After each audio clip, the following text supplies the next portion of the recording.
Perkenalkan, nama saya Femas Ferdinand Tua Simorangkir dengan NIM 2307040221.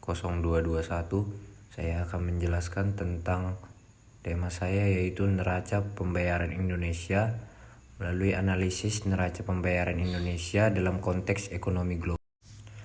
Pengertian neraca pembayaran. Neraca pembayaran adalah suatu catatan sistematis mengenai semua transaksi ekonomi yang terjadi antara penduduk suatu negara dengan negara lain dalam periode tertentu.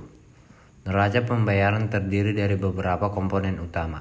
Yang pertama neraca perdagangan, yang kedua neraca modal, yang ketiga neraca keuangan, dan yang keempat cadangan devisa.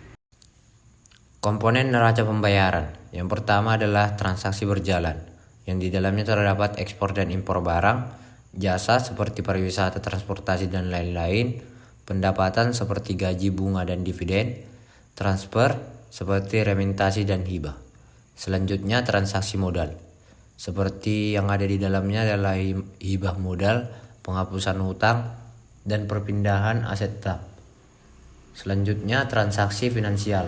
Yang terdapat pada transaksi finansial adalah investasi langsung, investasi portofolio, pinjaman luar negeri, dan cadangan devisa. Dan yang terakhir adalah selisih pencatatan, yaitu koreksi atau atas data yang tidak lengkap atau tidak seimbang. Seperti yang kita ketahui pada saat ini, nilai mata uang Indonesia yaitu rupiah sedang mengalami penurunan. Berikut saya akan membahas pengaruh turunnya nilai rupiah terhadap neraca pembayaran. Yang pertama, pengaruh terhadap neraca transaksi berjalan, yaitu yang pertama ekspor meningkat. Barang Indonesia menjadi lebih murah di pasar internasional. Ini bisa meningkatkan volume ekspor. Yang kedua, impor menurun. Barang impor menjadi lebih mahal dalam rupiah. Permintaan terhadap barang impor cenderung turun. Yang ketiga, neraca perdagangan membaik. Karena ekspor meningkat dan impor menurun, neraca perdagangan, yaitu komponen terbesar dalam transaksi berjalan, bisa surplus.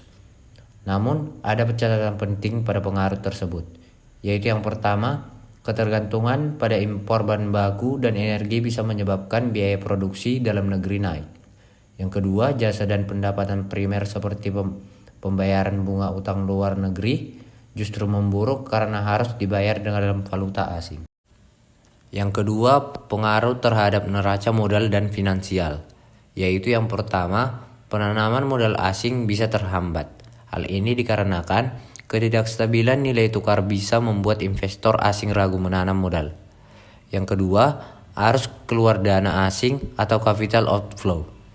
Jika depresiasi disertai sentimen negatif, investor bisa menarik dananya, memperburuk neraca finansial. Yang ketiga, beban utang luar negeri meningkat. Hal ini mengakibatkan utang dalam dolar AS menjadi lebih mahal dalam rupiah, meningkatkan beban pembayaran. Yang ketiga, pengaruh terhadap cadangan devisa. Bank Indonesia mungkin harus intervensi. Untuk menstabilkan rupiah, Bank Indonesia dapat menjual dolar Amerika Serikat dari cadangan devisa. Ini menurunkan cadangan devisa negara. Kesimpulan dari materi saya adalah turunnya nilai rupiah dapat memberikan manfaat jangka pendek bagi ekspor, tetapi juga menimbulkan risiko jangka menengah sampai panjang, terutama jika Indonesia masih bergantung pada impor dan utang luar negeri. Oleh karena itu, dampaknya terhadap neraca pembayaran tergantung pada struktur ekonomi dan respon kebijakan pemerintah. Sekian hasil presentasi saya. Jika ada salah kata, mohon dimaafkan. Terima kasih.